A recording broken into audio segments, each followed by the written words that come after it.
Olá pessoal, temos aqui então três perguntas que são praticamente no mesmo sentido, né? Sobre os títulos que pagam juros do Tesouro. Começamos aqui com o Lucas. Caso um Tesouro IPCA tenha o preço de R$ 4.000 e o VNA R$ 3.000, não é um erro eu entrar nesse investimento ou não tem nada a ver eu entrar com um preço mais alto que o VNA? Bom, então vamos ver assim. Hoje em dia, os títulos estão assim na faixa de R$ 4.000, R$ 4.100 e o VNA está 3.800, tá? Em março de 2020, qual era essa relação, pessoal? Os títulos estavam na casa de R$ 4.400 e o VNA era 3.300, né? Por aí, você já vê que não tem tanto problema assim, porque o VNA ele vai crescendo ao longo do tempo. Olha o que saiu de 3.300 para 3.800, março de 2020 para fevereiro de 22, 2 anos, né? Em 2 anos, o VNA já se aproximou muito e o preço do título também caiu.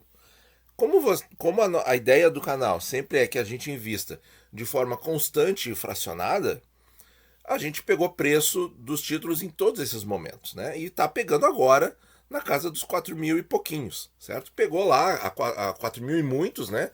Pega agora 4.000 e pouquinhos. De forma que no cômputo geral não vai ter problema, tá? Mas o que eu posso dizer é o seguinte, ó. Lá na época, tá? 4.000 versus 3.000. É o sinal de quê? Qual é o grande sinal aqui, ó, quando um título Tesouro IPCA com juros está muito acima do valor nominal atualizado? Significa o quê, pessoal? Que a taxa do título está muito baixa. A taxa não fica baixa de graça. Hoje a gente sabe que a taxa não cai por qualquer motivo bobo. Não cai, certo? A gente está vendo isso nos dias de hoje, tá? A dificuldade que é quando faz algum movimento de queda é porque, por exemplo, entraram bilhões de dólares na Bolsa Brasileira. Então, uma quedinha assim, singela, né? Não foi grande coisa a queda. Já voltou a subir. Então, quer dizer, a gente sabe que não cai por qualquer motivo. Então, pessoal, como é difícil de cair. Quando estava a taxa muito baixa, que tinha uma diferença desse porte, tá? Por exemplo, começo do ano de 2020, nós tínhamos o quê? Um clima de festa generalizada no mercado financeiro. Né? Um clima de otimismo, de não, o Brasil tem juro baixo, não sei o que, aquela coisa toda. E aí eu vou fazer sempre um paralelo aqui, né, com as outras perguntas também, com os fundos imobiliários. Então vamos pegar aqui, ó, um fundo imobiliário famosão, tá? Famosão, muito bem quisto aí por muitos investidores, que é o IRDM11, o Iridium, ou mesmo o Devan, ou mesmo o Deva 11, ou mesmo o Hectare HCTR 11, tá? Deva 11, IRDM 11, esses aí, tá?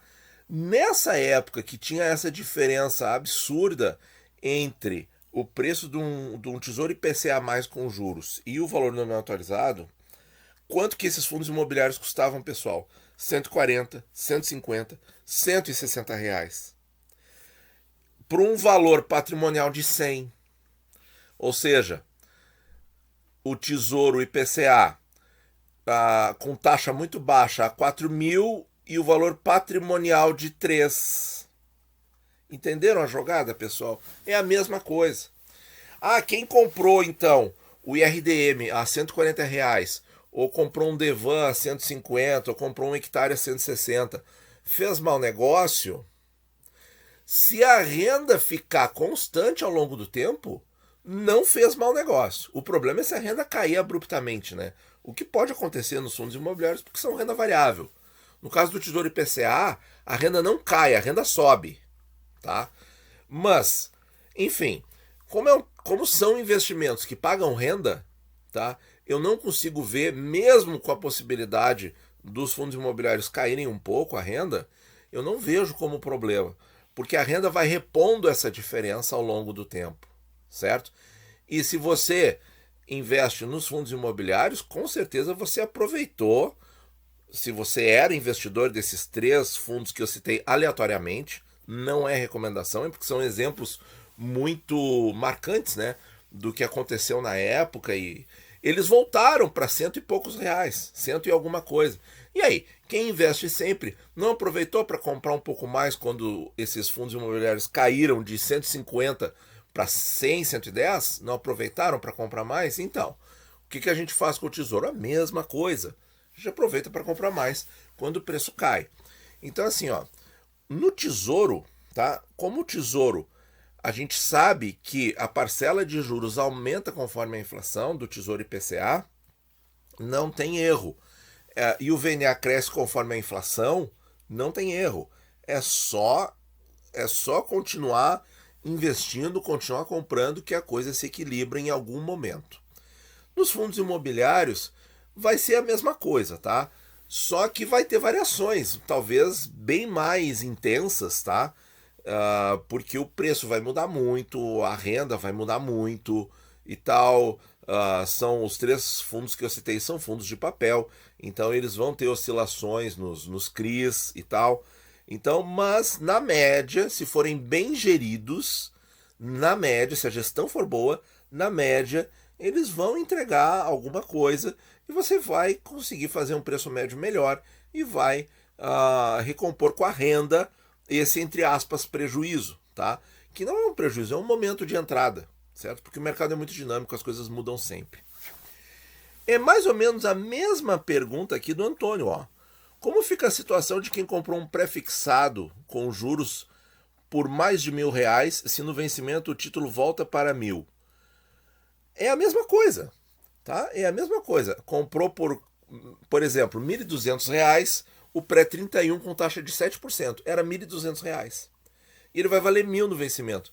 Só que quem comprou a 1.200 já recebeu, lá em 2020, já recebeu 4 cupons de 48,80 e tem mais 18 cupons pela frente, né? A partir de hoje. Então você tem que ver o quê? O papel ele te retorna o total lá no fim, né? E todos os juros ao longo de todos esses anos. Ele não vai parar de pagar. E o prefixado tem uma vantagem, né? É claro, ele não protege contra a inflação prefixado. Mas se a gente sabe que os fundos de papel também não protegem contra a inflação, porque eles entregam a inflação no rendimento e não na cota, o prefixado faz a mesma coisa. Ele entrega tudo na cota. Tá? Tudo na cota, perdão. Tudo no juro. Porque o juro do prefixado é 10% em cima do valor nominal de 1.000. Então você pagou 1.200, você pagou um pouco caro. Mas o seu retorno total vai ser o mesmo. E a grande vantagem que eu vejo, por exemplo, do Tesouro Prefixado com relação aos fundos imobiliários de papel é que o prefixado não vai ter oscilação da renda, vai ser sempre a mesma. Vai ser sempre a mesma. Isso é ruim por causa da inflação? É ruim por causa da inflação. Mas vai ser sempre a mesma, ou seja, não vai cair. Isso vocês podem ter certeza. Não vai ter nenhum CRI que vai dar rolo, não vai ter nada de autarquia falando coisa, não vai ter nada disso. Certo? Vai ser sempre aquele rendimento todo o semestre para cada um prefixado com juros 48,81 bruto, tá? Então, pessoal, não tem erro, certo? Só que é aquela coisa, é a mesma coisa que o fundo imobiliário de papel, né? Para você acompanhar o poder de compra ao longo do tempo, você vai ter que reinvestir, você vai ter que comprar mais cotas ou mais títulos, tá? Mas é a mesma questão. Resumindo aqui, ó, quem comprou, por exemplo, acima de 1.000, vai ter o retorno ao longo do tempo com os juros, tá? E vai ter que continuar investindo para também melhorar o seu preço médio, né? E melhorar a sua taxa média, certo? E ter mais títulos pagando juro para você, tá? Esse aqui é o ponto, tá? Comprou caro em algum momento, mas aqui também comprou caro em algum momento. Mas isso a gente corrige, pessoal. Isso a gente corrige e reinveste, tá? E o Rodrigo pergunta aqui, ó. Aqui, ó. Supondo que a taxa paga, além do IPCA, chegue um dia, pessoal, a IPCA mais 6,20 no IPCA com juros, tá? Nesse caso, faz alguma diferença no pagamento dos juros, sendo que é pago 6% ao ano? Não, não faz, tá? Uma coisa é o juro pago pelo título. O juro pago pelo título é definido em lei, tá? Eu já falei isso. Inclusive, a gente observa isso até nos editais dos leilões. Eles sempre repetem a mesma coisa. O mercado tá careca de saber que é sempre aquilo, mas eles repetem mesmo assim, tá? E tem lá a lei, tudo que define, tá? Então, pessoal, olha só. 6% é o que o título paga de juros ao ano em cima do valor nominal, tá? No caso do pré-fixado é valor nominal, no caso do IPCA com juros é valor nominal atualizado, tá? Valor nominal. E a rentabilidade, esse aqui é o IPCA mais X, é a rentabilidade total do papel ao longo do tempo, ou seja, é aquela rentabilidade que ele vai devolver lá no fim, somado com todos os cupons ao longo do tempo, que são coisas diferentes, tá? Então, de novo, é isso que a gente não pode confundir, tá, pessoal?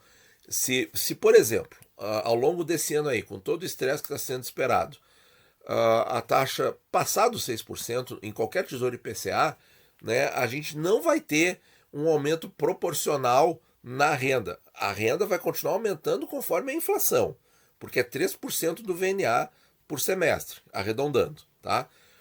Mas o que vai acontecer aqui? O retorno total vai ser IPCA mais esse número que tiver lá no futuro, certo? Se a gente fizer a compra. Então é essa diferença que a gente tem que entender. Uma coisa é retorno total, outra coisa são os juros pagos a cada semestre, tá? Então, pessoal, acho que essas 3 perguntas são muito boas, tá? Pra gente fechar melhor o entendimento, tá? Eu acho que aplicar em investimentos que geram renda é das melhores estratégias que existem, tá? Eu acho que é a melhor, para ser bem franco, é a melhor estratégia que existe, né? Porque, veja só, eu já falei isso no canal. Quem investe em renda não precisa se preocupar com o momento de entrada, porque está entrando sempre, porque a renda está voltando para ti sempre, certo? Então você sempre tem oportunidades de reentrada. E quem investe para renda, raramente, salvo raras exceções, vai precisar de uma reserva de emergência, porque se acontecer alguma coisa, aquela renda pode tapar um furo, certo? Então, pessoal, investir com renda, tá? Olha, vai por mim. É das melhores estratégias que você pode ter no mundo dos investimentos. Muito obrigado por ouvir e bons investimentos a todos.